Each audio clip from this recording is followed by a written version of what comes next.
आज मैं शिक्षा के संकट के बारे में बात करने जा रहा हूँ। और ये बात शिक्षा का संकट क्या है, ये क्यों है, कैसे है, इस सब को लेकर देश भर में बात होती है और सभी लोगों के इसके बारे में कुछ न कुछ ख्याल होते हैं। हम कोशिश करेंगे इसको एक विचारधारा के खाके में डालकर एक वैज्ञानिक तरीके से इस सवाल की हम पड़ताल करें। तो मैं इस पड़ताल की शुरुआत करने के लिए भारत के संविधान को जब डॉक्टर अंबेडकर ने 1949 में संविधान सभा के सामने पेश किया था, उस समय उन्होंने पेश करते हुए एक भाषण दिया था। उस भाषण का एक बहुत ही महत्वपूर्ण पहलू है, मैं उसको आपके सामने पेश करना चाहूँगा। तो इससे मदद मिलेगी हमको शिक्षा के संकट के सवाल को समझने के लिए, उसकी पड़ताल करने के लिए। ये छोटा सा एक पैराग्राफ है उनके लंबे भाषण का। उन्होंने कहा, 26 जनवरी 1950 को विरोधाभास से भरे राष्ट्रीय जीवन की शुरुआत होने जा रही है। राजनीति में बराबरी होगी और सामाजिक व आर्थिक जीवन में गैर बराबरी होगी। राजनीति में हम एक व्यक्ति एक वोट और हर वोट बराबर के सिद्धांत को मान्यता देंगे। हमारे सामाजिक आर्थिक ढांचे की वजह से हम सामाजिक और राजनीतिक जीवन में हर वोट बराबर के सिद्धांत को लगातार नकारते रहेंगे। हम कब तक विरोधाभासों से भरे इस जीवन को जीते रहेंगे? हम कब तक हमारे सामाजिक व आर्थिक जीवन में बराबरी को नकारते रहेंगे?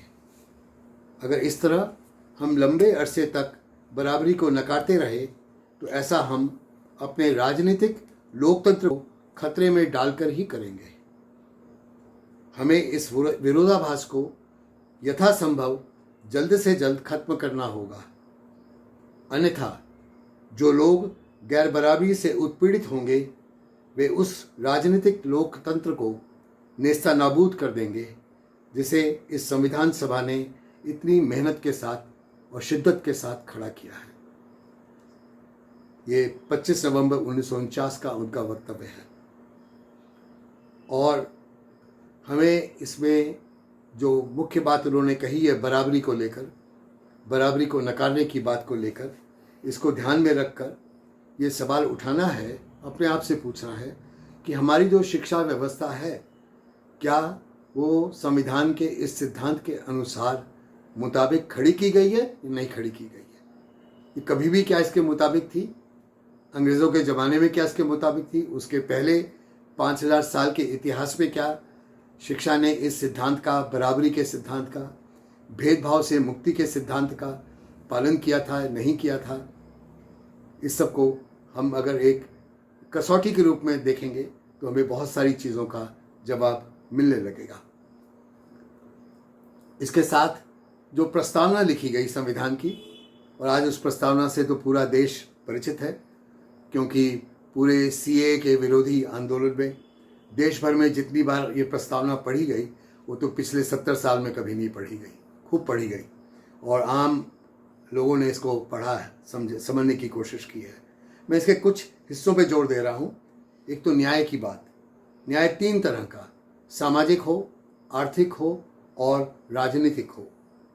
आज़ादी की बात, विचार की आज़ादी, अभिव्यक्ति की आज़ादी, आस्था की आज़ादी, मज़हब की आज़ादी और उपासना कैसे की जाएगी इसकी आज़ादी। सामाजिक दर्जे और अवसर में बराबरी की बात। न्याय, आज़ादी और बराबरी, और इस सब को पक्का करने के लिए हर इंसान की गरिमा, इज्जत, सम्मान, देश की एकता, उसकी संपूर्णता को मजबूत करने के लिए पूरे समाज में एक बंधुता का भाव, आपसी भाईचारे, बहनचारे का भाव, इस सब को जो बढ़ावा देने वाली प्रस्तावना है वो उस संविधान का एक तरीके से परिचय देती है, उसकी शुरुआत करती है। तो न्याय, आज़ादी, बराबरी और बंधुता, और उसके साथ एक समाजवादी देश को रचना, धर्मनिरपेक्ष देश का निर्माण करना, लोकतांत्रिक देश का निर्माण करना, ऐसा जो देश को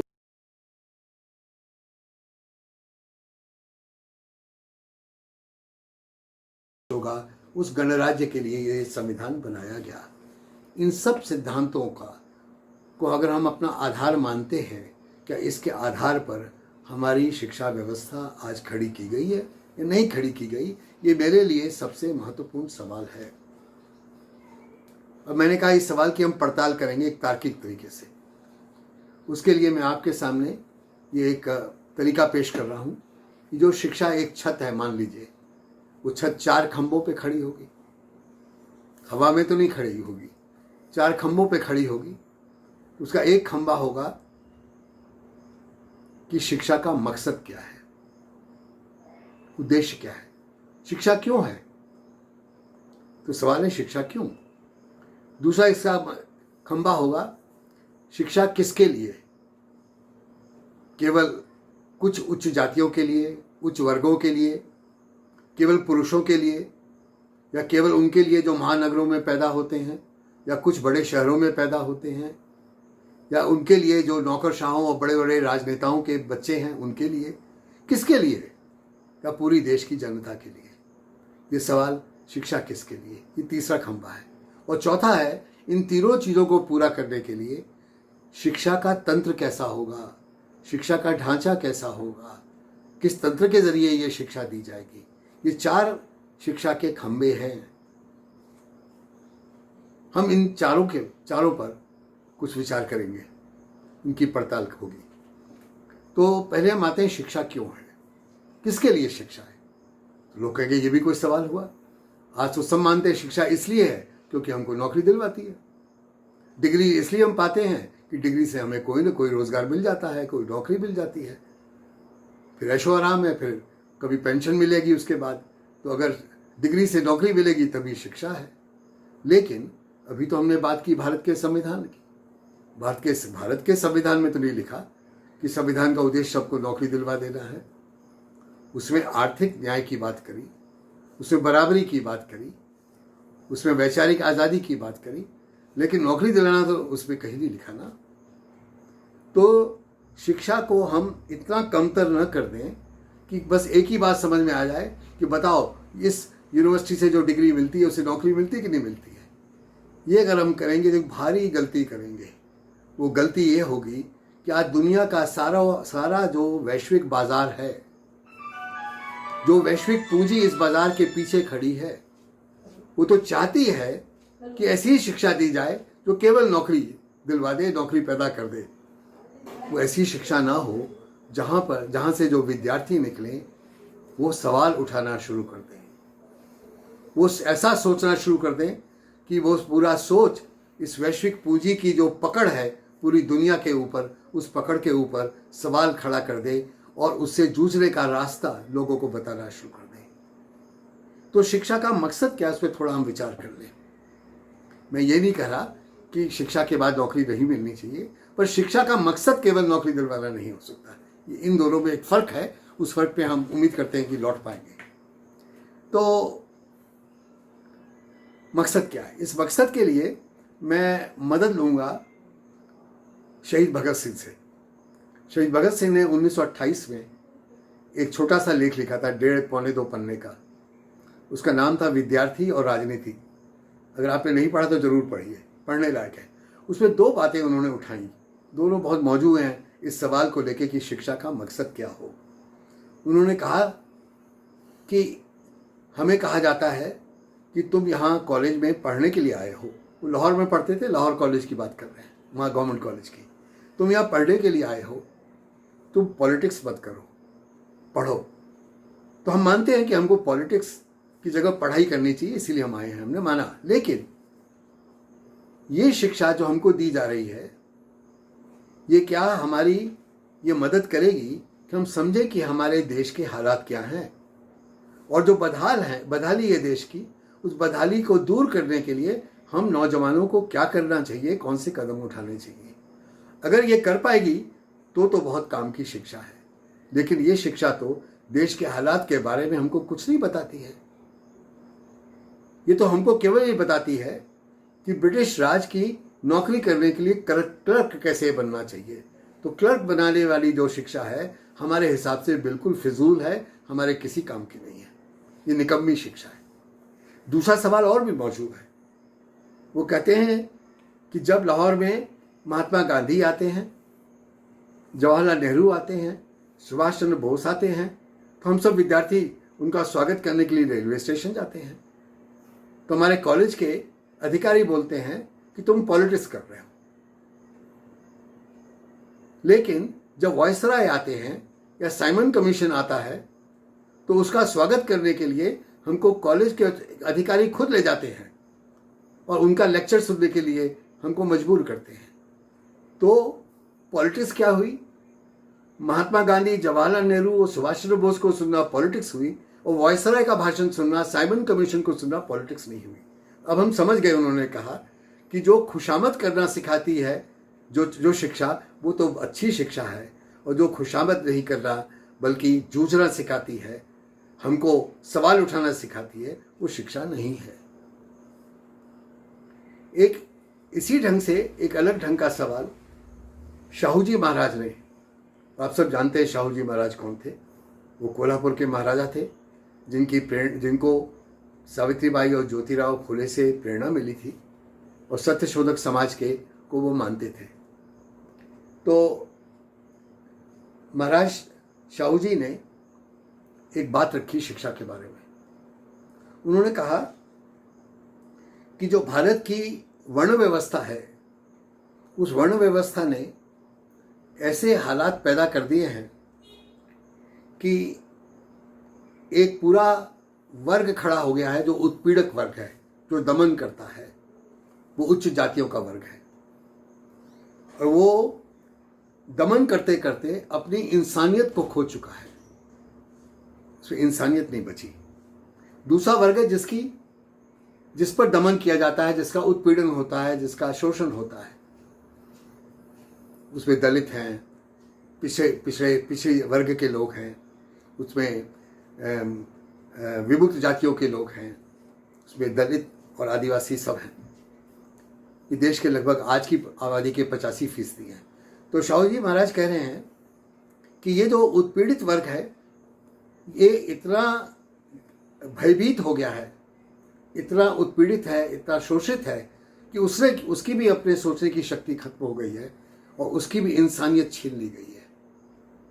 तो उत्पीड़न करने वाले की भी इंसानियत छीन ली गई और जिसका उत्पीड़न हुआ उसकी भी इंसानियत छीन गई है। इसलिए शिक्षा की एक बड़ी भारी भूमिका बनती है कि शिक्षा ऐसी हो जो उत्पीड़न करने वाले उच्च जाति के उच्च वर्गों को भी उसकी इंसानियत वापस करे, इंसानियत वापस दिलाए और उनको मुक्त ढंग से सोचने का रास्ता दिखाए। और जो उत्पीड़ित हैं, जिनकी भी इंसानियत छिन चुकी है, उनको केवल गुलाम मानसिकता में डाल दिया गया है, उस गुलाम मानसिकता से मुक्त करे और उनको भी इंसानियत वापस करे। तो एक और आपने सुना, दो अलग अलग समय के लोग, एक शाहू जी महाराज जो 1890 से लेकर 1920-25 तक सक्रिय राज करते रहे कोल्हापुर में, और उन्होंने एक समान स्कूल व्यवस्था खड़ी करी अपने रियासत में। वो अलग सवाल है, अभी नहीं जा रहे उस पर, जिसमें सभी वर्गों, सभी धर्मों के लोग सब पढ़ते थे, सभी जातियों के लोग पढ़ते थे और उच्च शिक्षा भी पाते थे। तो अभी उसकी हम बात नहीं कर रहे। और आपने भगत सिंह से भी इस बात को सुना।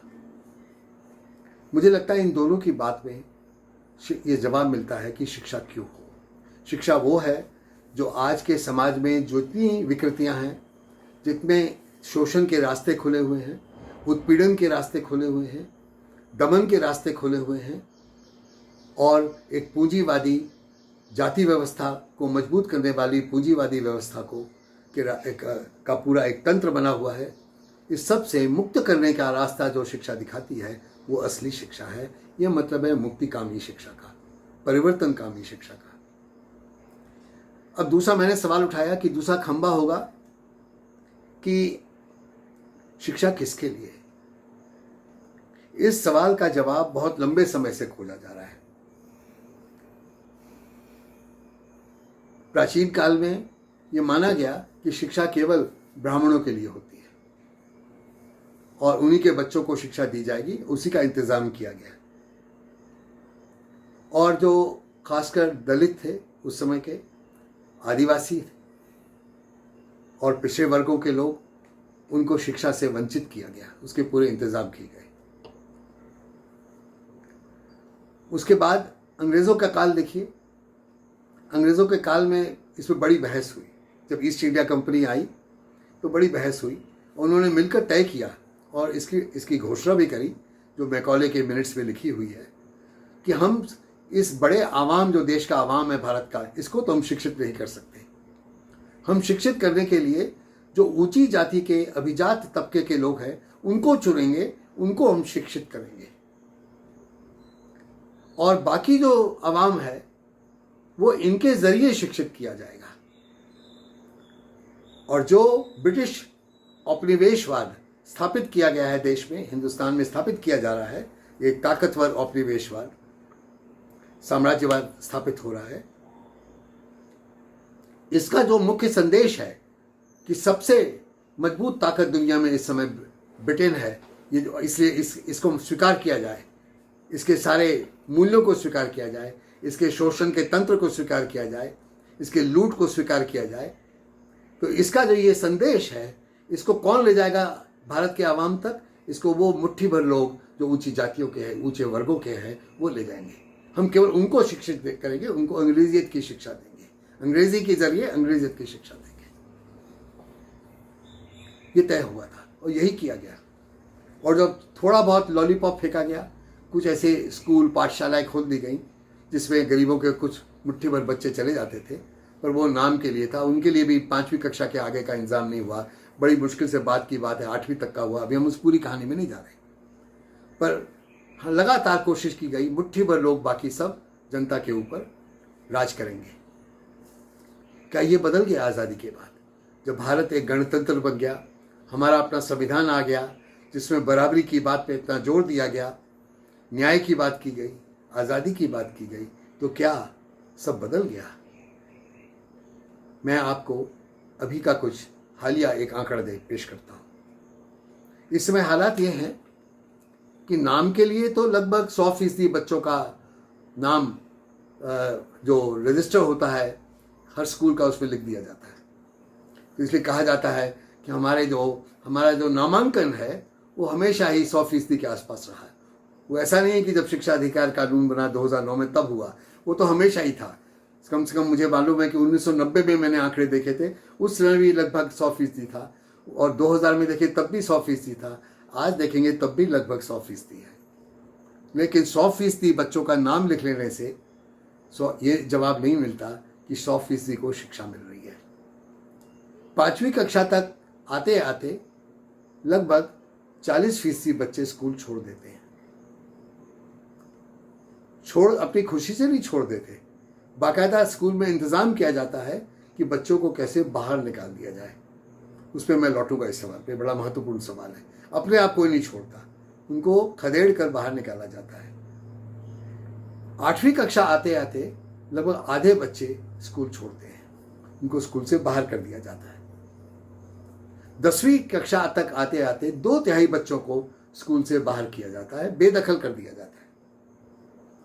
और 12वीं कक्षा मुश्किल से 20% या उससे भी कम बच्चे 12वीं कक्षा पार करते हैं। ये तो बात हुई जब सब बच्चों को जोड़ लो।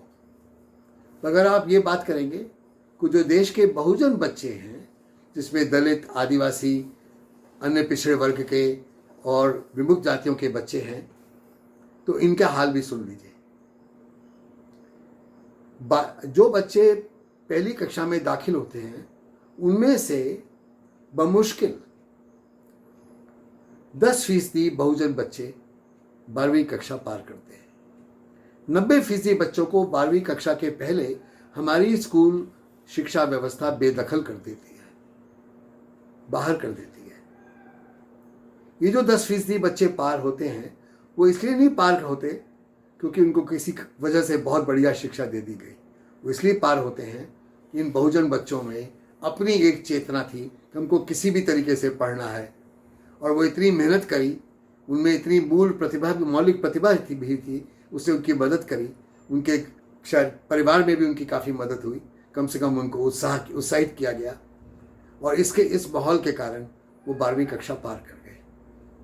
आगे के रास्ते तो बंद होंगे, क्योंकि उच्च शिक्षा इतनी महंगी कर दी गई है कि ये 10% बच्चे जो 12वीं कक्षा पार हो जाते हैं ये उसमें नहीं जा पाएंगे। ये अलग सवाल है, अभी नहीं जा रहे उसमें। भारत का संविधान ऐसी शिक्षा व्यवस्था की कतई इजाजत नहीं देता। ये संविधान के मूलतः खिलाफ है, संविधान का उल्लंघन करती है। वो शिक्षा व्यवस्था जो 90% बहुजन बच्चों को, जो पूरी आबादी का 85% है, बेदखल करती है, उस शिक्षा व्यवस्था के खिलाफ कौन आवाज उठा रहा है? ये सवाल आप अपने आप से पूछिए। क्या कभी आपको याद आता है कि पिछले 70 साल में इतने सारे राजनीतिक दलों की सरकारें बनी और इतने सारे राजनीतिक दलों के नेता सांसद हैं, लोकसभा में हैं, राज्यसभा में हैं? क्या कभी हमारे लोकसभा में या राज्यसभा में इस सवाल को लेकर वॉकआउट हुआ कि हमारे संविधान का उल्लंघन करने वाली 90% बहुजन बच्चों को बेदखल करने वाली शिक्षा व्यवस्था को हम नामंजूर करते हैं और अभी हम जानना चाहते हैं कि सरकार इस हालात को बदलने के लिए क्या ठोस कदम उठा रही है? मेरी जानकारी में ये सवाल कभी उठा ही नहीं है और न कभी उठने वाला है अगर ये हालात बने रहे। तो शिक्षा किसके लिए, इसका जवाब भी आपको मिल रहा है। तीसरा खंबा, शिक्षा कैसी हो? ये सबसे उलझा हुआ सवाल है कि शिक्षा कैसी हो, इसका पाठ्यक्रम कैसा हो। मराठी में इसको अभ्यासक्रम बोलते हैं। इसका अभ्यासक्रम कैसा हो, इसको पढ़ाया कैसे जाए, इसके लिए किस तरह की पाठ्यपुस्तकें तैयार की जाएं, इसके लिए शिक्षक किस प्रकार के होंगे, शिक्षकों को कैसे तैयार किया जाए, ये सब बड़े महत्वपूर्ण सवाल हैं। और अगर ये शिक्षा सही ढंग से दे भी दी गई, जो शिक्षा का मकसद है उसके लिए दे भी दी गई, तो हम जो बच्चों का मूल्यांकन करते हैं और साल में 2 बार 3 बार उनकी परीक्षा लेते हैं, उस परीक्षा में इन मूल्यांकन के मापदंड क्या होंगे, किन आधारों पर तय किया जाएगा कि बच्चे ने कितना गणित सीख लिया, किसी बच्चे ने कितना विज्ञान समझ लिया, किसने कितना इतिहास और भूगोल समझ लिया, ये हम किन आधार पर तय करेंगे। तो जो आधार हम सबको मालूम है, हमने भी बचपन में वही आधार पाया था कि जो किताबें पढ़ाई गई हैं उनको याद कर लो, रट लो, और जिसने ज़्यादा याद किया होगा वो ज़्यादा नंबर लेके पास हो जाएगा, जो याद करने में कमज़ोर होगा वो फेल हो जाएगा। ये सवाल तो कभी उठा ही नहीं कि आपने कितना समझा। जो आपको गणित के सवाल समझाए गए, वो सवाल में जो गणित है वो गणित की बुनियाद कितनी समझी। गणित सोचने का एक तरीका है, उस सोचना कितना सीखा। विज्ञान भी सोचने का तरीका है, आपने सोचना कितना सीखा या केवल कुछ फॉर्मूले याद कर लिए तो अच्छे नंबर से पास हो गए। इतिहास तो समझने की बात है, गहराई से समझने की बात है। इतिहास समझकर देश का भविष्य कैसा होगा ये हमको समझ में आ जाता है कि हम देश के इतिहास को पढ़कर भविष्य को समझ पाए। तो ये जो प्रश्न है ये तो हमारी स्कूल व्यवस्था में उठे ही नहीं, ना उठने दिए गए। तो फिर शिक्षा कैसी हो, इसका जवाब यहीं से निकलेगा। हमारे संविधान में प्रस्तावना में भी लिखा है और संविधान के 19वें अनुच्छेद में भी लिखा है कि विचारों की आज़ादी हो, अभिव्यक्ति की आज़ादी हो। भाई आज़ादी तो जुड़ी हुई इस बात से कि हमारे विचार स्वतंत्र रूप से पैदा हो रहे कि नहीं हो रहे, या हमारे विचार कैसे होंगे, इस पर एक गुलामी का फंदा पहले ही लगा दिया गया है। तुम ऐसे ही सोचोगे, इस तंग गली में जो सोचने की इजाज़त मिली हुई है वही सोचोगे। जो ये किताबें पकड़ाई गई हैं पाठ्य पुस्तकों के रूप में, इन्हीं को पढ़ोगे, इनको इसके बाहर जाके कुछ मत पढ़ना। और अगर अब डिजिटल दुनिया आ गई है तो फिर तो आप कहेंगे हमें ज़्यादा छूट मिल गई है, अब छपी हुई पाठ्य पुस्तकों से भी मुक्ति मिल गई, डिजिटल दुनिया में क्लिक करके हम बहुत कुछ पढ़ सकते हैं। अरे भाई कितना पढ़ सकते हैं? कभी पूछा आपने हमें पढ़ने के लिए इंटरनेट पे क्या क्या मिल जाता है। मैंने अभी आपको शाहू जी महाराज का वो सिद्धांत बताया कि शिक्षा कैसी हो, शिक्षा का मकसद क्या हो। अब जब ढूंढना शुरू कीजिए, अब घंटों ढूंढते रहेंगे, आपको नहीं मिलेगा। इसी तरीके से भगत सिंह की विद्यार्थी और राजनीति ढूंढिए, वो भी आपको बहुत मुश्किल से मिलेगी। तो हर चीज आपको नहीं मिलेगी, और जो आसानी से मिलता है, जो फटाफट मिलता है इंटरनेट पे, वो होता है जो दुनिया की कॉरपोरेट पूंजी जो इंटरनेट से मुनाफा कमाती है। और जितना शिक्षा ऑनलाइन होती है उतना ज़्यादा मुनाफा कमाती है। ये मुनाफा कमाने वाली दुनिया की पूंजी जो आपको पढ़ाना चाहती है, बताना चाहती है, सिखाना चाहती है, वो सामग्री आपको फटाफट मिलती है। ये आपको समझना पड़ेगा। इसलिए क्योंकि अब तो जब से ये कोरोना वायरस की बात आई है, तो जब भी कुछ बात करो शिक्षा की, कहते हैं हाँ ऑनलाइन शिक्षा। अभी मैं इस सवाल पे नहीं जा रहा हूँ कि ऑनलाइन शिक्षा अगर लागू की जाएगी तो देश के केवल 10% बच्चे ही उसका लाभ उठा पाएंगे। 90% के पास उस संख्या न कंप्यूटर है, न मोबाइल है, न वो सुविधाएं हैं, न बिजली है, वो अलग बात है, उस पर नहीं जा रहा। पर जो 10% बच्चे पाएंगे भी, उनको वही शिक्षा मिलेगी जो आज की दुनिया की पूंजी और पूंजी के पीछे खड़े हुए स्टॉक एक्सचेंज, न्यूयॉर्क का स्टॉक एक्सचेंज, बीजिंग का स्टॉक एक्सचेंज, टोक्यो का स्टॉक एक्सचेंज, जो पढ़ाना चाहता है बस वो पढ़ाया जाएगा। और जो इसके खिलाफ आवाज उठाते हैं वो नहीं पढ़ाया जाएगा। उसमें नहीं पढ़ाया जाएगा कि रोहित वेमुला जैसे विद्यार्थी जिन्होंने पूरी जाति व्यवस्था के खिलाफ आवाज खड़ी की, तो उनको क्यों ये दंड मिला कि उनको लाचार किया गया कि वो अपनी आत्महत्या करें, खुदकुशी करें। और उनका जो सपना था कि मैं दलित होने के बावजूद एक विज्ञान का लेखक बनूंगा और विज्ञान की एक ऊंचे दीवानों को लांघूंगा, उसके नए आयाम पकड़ूंगा, ये जो सपना था रोहित वेमुला का, इसको चकनाचूर जिस व्यवस्था ने किया, उस व्यवस्था के बारे में कुछ नहीं बताया जाएगा, ये छिपा लिया जाएगा। तो ये मत इस गफलत में हम न रहें, क्योंकि अब डिजिटलीकरण हो गया है हमारे पूरे दुनिया का, डिजिटल इंडिया आ गया है, इससे सब कुछ उस ढंग का होगा जो हम चाहते हैं कि हम सब कुछ सीखें। आजकल बहुत बात हो रही है, जैसे शिक्षा की बात करते हैं, भारत की सरकार बोलती है, और जो नई शिक्षण नीति बनी है, नया शिक्षण धोरण बना है 2020 का, उसमें बात बार बार लिखी गई है कि शिक्षा का मतलब आपको कोई स्किल दे देना, कोई कौशल दे देना, कोई कौशल थमा देना। जो शिक्षा कौशल पकड़ाती है वही शिक्षा अब भारत सरकार देगी और कोई नहीं देगी। इसका मतलब भगत सिंह के मकसद वाली शिक्षा भी नहीं मिलेगी, क्योंकि उसमें कौशल की बात नहीं है, उसमें विचार की बात है, उसमें आपकी भावनाओं की बात है। और शाहू जी महाराज वाली शिक्षा भी नहीं मिलेगी, वो भी भावनाओं और विचारों की बात है, वो व्यवस्था से संघर्ष करने की बात है। तो कौशल की बात होगी। उसमें तो यहां तक कह दिया गया है कि वैज्ञानिक मानस या वैज्ञानिक चिंतन करना भी कौशल है। वैज्ञानिक चिंतन को एक सोचने का ढंग न मान के उसको एक स्किल मान लिया गया है। तो वैज्ञानिक चिंतन का कौशल कैसे दिया जाएगा, इसकी ट्रेनिंग अब प्रोफेसर लोगों को और टीचरों को दी जाएगी। वो उसकी ट्रेनिंग पा जाएंगे, उनमें स्किल आ जाएगी। वैज्ञानिक चिंतन चाहे आए न आए, उसकी स्किल जरूर आ जाएगी। हर चीज स्किल में बदली जा रही है, कौशल में बदली जा रही है। तो आप कहेंगे इससे आपको क्या तकलीफ हो रही है, इसको समझ लें।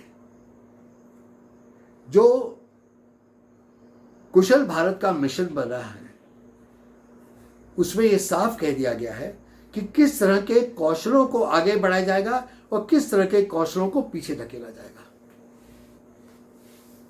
जो कौशल दुनिया के पूंजीवाद के द्वारा पैदा किए गए हैं, दुनिया के धनाढ्य देशों से, धनवान देशों में वो पैदा किए गए हैं, और भारत में देश के उच्च वर्गों, उच्च जातियों के पास है, जिससे मुनाफा कमाया जाता है, पूंजी पैदा की जाती है, उन कौशलों को आगे बढ़ाया जाएगा, उनको वैधानिक कौशल माना जाएगा। उसके लिए शिक्षा में पैसा लगाया जाएगा, नए नए कोर्स शुरू किए जाएंगे, लेकिन जो देश के 93% लोग हैं, जो 93% लोग हैं जो इस प्रकार के कौशलों में नहीं हैं, वो असंगठित क्षेत्र के हैं। उनके पास तमाम प्रकार के कौशल हैं। वो आपके मोटर गाड़ी को, आपकी कार को ठीक करते हैं, वो ट्रैक्टर का रिपेयर करते हैं, वो धान का रोपा लगाते हैं, वो बढ़ई हैं तो वो सारे लकड़ी के फर्नीचर खड़े करते हैं, वो सड़कें बनाते हैं, वो बिल्डिंगें खड़ी करते हैं, वो बड़े बड़े पुल बनाते हैं। उन पर ढेरों कौशल हैं, लेकिन ये कौशल असंगठित क्षेत्र के हैं। इनको पीछे ढकेला जाएगा, इनको दबाया जाएगा। जो संगठित क्षेत्र के ऊंचे वर्गों, जातियों के ऊंची पूंजी के कौशल होंगे, उसकी कीमतें खूब होंगी। जो उन कौशलों को पा जाएगा, उसकी जो तनख्वाहें होंगी वो अरबों खरबों में चली जाएंगी, करोड़ों लाखों में तो जाएंगी ही। और जो असंगठित क्षेत्र के कौशल होंगे, उनको सताया जाएगा, उनको भरपेट भोजन के लिए भी, रोजी रोटी के लिए भी उनको पर्याप्त पैसा नहीं दिया जाएगा। और जिसको कहते हैं एक सम्मानजनक जीवन जीने लायक वेतन, जो हमारे संविधान के अनुच्छेद 43 में लिखा हुआ है, वो भी नहीं मिलेगा। उनको न्यूनतम दिहाड़ी भी नहीं मिलेगी। उनको कहा जाएगा अगर तुमको साल भर में 100 दिन भी हमने काम दे दिया तो बहुत बड़ी बात है, वो भी न्यूनतम दिहाड़ी पे। बाकी 265 दिन क्या करोगे उसकी चिंता मत करो, भूखे पेट मरो।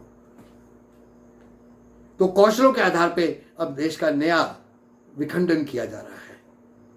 अब एक नई जाति व्यवस्था, नया ब्राह्मणवाद, नए ब्राह्मणवाद पे खड़ी हुई जाति व्यवस्था खड़ी की जा रही है, जो कौशलों के ऊपर होगी। वो कौशल जो ऊंची पूंजी के कौशल हैं, वो कौशल जो केवल उत्पादन करने वाले मजदूर वर्ग के कौशल हैं। इन दोनों में अंतर होगा। तो ये शिक्षा कैसी हो, इस सब के मैं बोल रहा हूँ, कैसी ना हो ये बता रहा हूँ शिक्षा कैसी हो। इसका जवाब गांधी जी ने दिया था, बहुत अच्छे से दिया था। हालांकि किसी ने उनको माना नहीं, किसी ने सुना नहीं।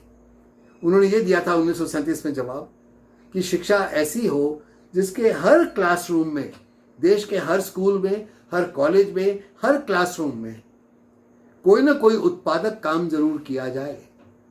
उस उत्पादक काम से ज्ञान भी पैदा होगा, मूल्यों का भी निर्माण होगा और कौशल भी पैदा होंगे।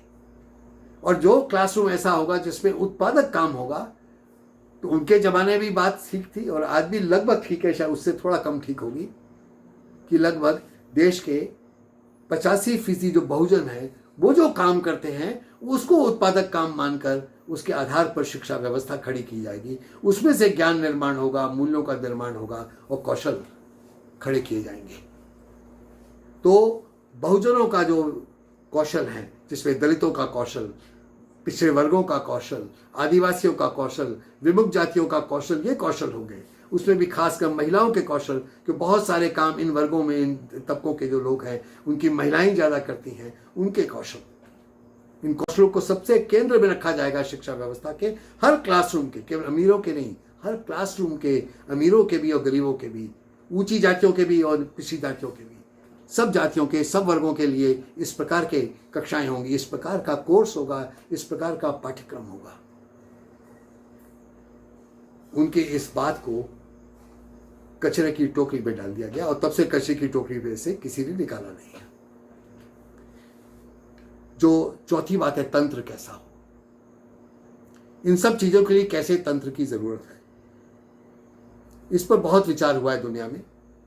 ये तो मान लें कम से कम जो तंत्र आज खड़ा किया गया है, जिसमें स्कूल व्यवस्था की भी और कॉलेज और विश्वविद्यालयों की व्यवस्था की भी व्यवस्था जो है, वो एक बहुपरती व्यवस्था है, परत दर परत में बांटी हुई, कई परतों में बांटी हुई। एक जमाने में माना जाता था कि शिक्षा ऐसी होगी जो परतों में बटे हुए समाज की परतों को तोड़ देगी और समाज को एकजुट कर देगी, जाति व्यवस्था को तोड़ देगी, वर्ग व्यवस्था को तोड़ने में मदद करेगी।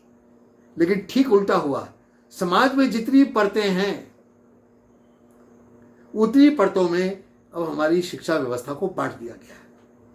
ये जो बहुपरती व्यवस्था भारत की है, इसको अगर आप बरकरार रखेंगे, जो आज़ादी से लेकर अभी तक बरकरार रखा गया है, आगे भी ऐसे ही बरकरार रखेंगे, तो ये तय है ये शिक्षा हमको केवल गुलाम बनाएगी, हमको कभी भी गुलामी से मुक्त नहीं कर पाएगी। और ज्ञान भी केवल मुट्ठी भर लोगों को देगी, ज्ञान भी सबको नहीं देगी, बल्कि जो थोड़ा बहुत भी ज्ञान देश के असंगठित क्षेत्र के उत्पादनशील मजदूर वर्गों के पास है वो भी छीन लेगी। उसकी भी पूरी व्यवस्था कुशल भारत मिशन में, स्किल इंडिया मिशन में कर दी गई है। तो हमको एक तो बहुपरतीय शिक्षा व्यवस्था से मुक्ति चाहिए। ये कैसे मिलेगी? जब हम ये तय करेंगे कि देश में एक भी प्राइवेट स्कूल नहीं होगा। कोठारी आयोग ने लिखा था 1966 की रिपोर्ट में कि लोकतंत्र में एक भी प्राइवेट स्कूल के लिए जगह नहीं हो सकती, क्योंकि प्राइवेट स्कूल पैदा होते ही गैर बराबरी शुरू हो जाती है। और 1 रुपए की फीस भी अगर होगी तो 1 रुपए की फीस जो दे पाएगा वो स्कूल में जा पाएगा, और जो नहीं दे पाएगा नहीं जा पाएगा। 1 रुपए की फीस से ही भेदभाव की शुरुआत हो जाती है। तो हमको एक ऐसी व्यवस्था चाहिए जिसको हमारी सरकार, केंद्र की, हमारी राज्य सरकारें चलाएं, और राज्य सरकारों के पास जो पैसा है उससे वो चले, केंद्र सरकार की पैसों से चले। और वो जो व्यवस्था है वो एक समान स्कूल व्यवस्था, एक समान शिक्षा व्यवस्था होनी चाहिए जिसमें कोई परतें नहीं होंगी। सारे स्कूल, सारे कॉलेज, सारे विश्वविद्यालय एक मुख्य शिक्षा के सिद्धांतों पर खड़े किए गए होंगे। उनका खाका एक जैसा होगा। उसके अंदर बहुत विविधता हो सकती है, विविधता से कोई इनकार नहीं कर रहा, बल्कि हम बात कर रहे हैं उनमें समता मूलकता हो, उनमें बराबरी हो, इसकी बात कर रहे हैं। बराबरी और विविधता में हमें अंतर करना है। तो ये जो समान शिक्षा व्यवस्था होगी, इसकी ये एक और खासियत होगी, ये हर प्रकार की गैर बराबरी को बाहर करेगी और विविधताओं का स्वागत करेगी। एक बहु विविधता वाले भारत में तो बहुत जरूरी है कि हमारी शिक्षा व्यवस्था भी विविधता का स्वागत करे। और इस शिक्षा व्यवस्था में से जो समान शिक्षण व्यवस्था होगी, एक उस ढंग के नागरिकता का निर्माण होगा, वैसे नागरिकों का निर्माण होगा जो भारत के संविधान को गहराई से दिल में उतार चुके होंगे।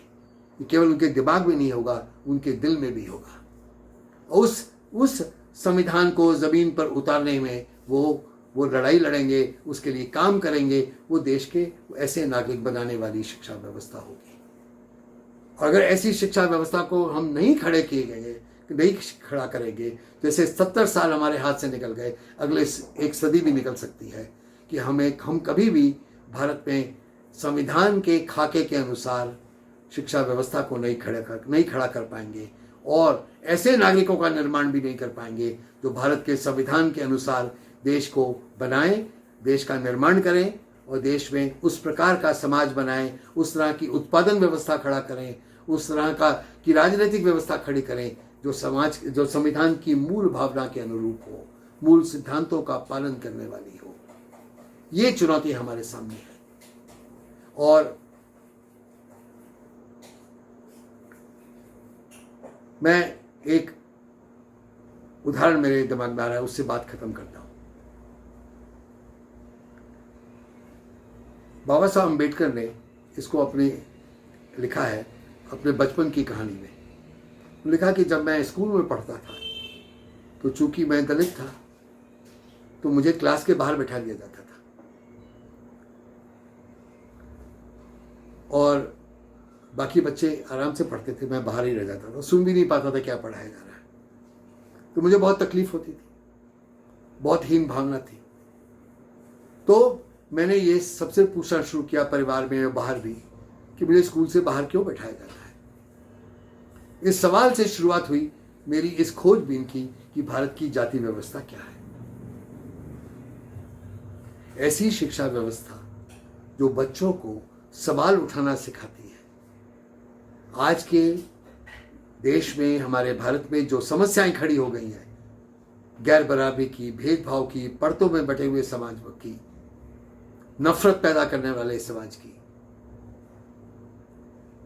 एक बहुत ही हिंसा की बुनियाद पे खड़े हुए समाज की, और सारे समाज में जो गोरी बनाने वाली क्रीम बिकने लगी है, ऐसे समाज की जो नस्लवाद को भी मानता है, तभी सबको गोरा बनाने वाली क्रीम बेची जाती है। इन सब विकृतियों से मुक्ति पाने के लिए हमारे संविधान में जो रास्ता दिखाया गया है, उस पर अगर चलना है तो हमें ऐसे लोगों को तैयार करने की समान शिक्षण व्यवस्था चाहिए जो हर एक को खुद सोचना सिखाए, सवाल उठाना सिखाए, उन सवालों के जवाब खोजना सिखाए। जब ऐसी शिक्षा व्यवस्था खड़ी होगी तब शिक्षा के संकट से हमको मुक्ति मिलेगी। नहीं तो जिस संकट का मैंने इशारा किया है वो संकट बना रहेगा। हम इससे मुक्ति चाहते हैं, इसलिए एक बारी फिर डॉक्टर अम्बेडकर के 1949 के उस भाषण के वक्तव्य को याद कर लें, जिसमें उन्होंने कहा, अगर हमने गैर बराबरी से मुक्ति का रास्ता नहीं अपनाया तो ये लोकतंत्र हम संभाल नहीं पाएंगे। और शिक्षा के संकट से इसलिए मुक्त होना अब बिल्कुल लाजमी हो गया है, एक प्राथमिकता बतौर एजेंडा बन गया है कि हमको अपने लोकतंत्र को भी बचाना है। इस संकट, शिक्षा के संकट से मुक्ति की लड़ाई हमको लड़नी है तो हमको जाति व्यवस्था के खिलाफ भी लड़ना होगा, नफरत की राजनीति के खिलाफ भी लड़ना होगा, गैर बराबरी के हर पहलू पे, हर मोड़ पे खड़े होकर, हर मोर्चे पे खड़ा होना पड़ेगा। और जहां भी हमारे देश में हिंसा की राजनीति अपनाई जाती है और लोगों को उकसाया जाता है किसी धर्म विशेष के खिलाफ हिंसा करने के लिए, उसके खिलाफ भी हमको अपनी आवाज़ बुलंद करनी पड़ेगी। और देश को दुनिया की पूंजी लूटे नहीं, इसके लिए भी देश की अर्थव्यवस्था को भी बदलना होगा। ये सब करने के लिए हमारे स्कूलों से लेके, पहली क्लास से लेके ऊपर तक हमारा पाठ्यक्रम बदलने की ज़रूरत होगी। और जो हमको सोचना सिखाएगी, हमको वैज्ञानिक तरीके से चिंतन करना सिखाएगी, हमको नए रास्ते के लिए सृजन करना सिखाएगी, ऐसी शिक्षा व्यवस्था की आज भारत को ज़रूरत है। उसके लिए हम सब मिलकर लड़ें और संघर्ष करें, ये मेरी आप सबसे गुजारिश है। जय हिंद।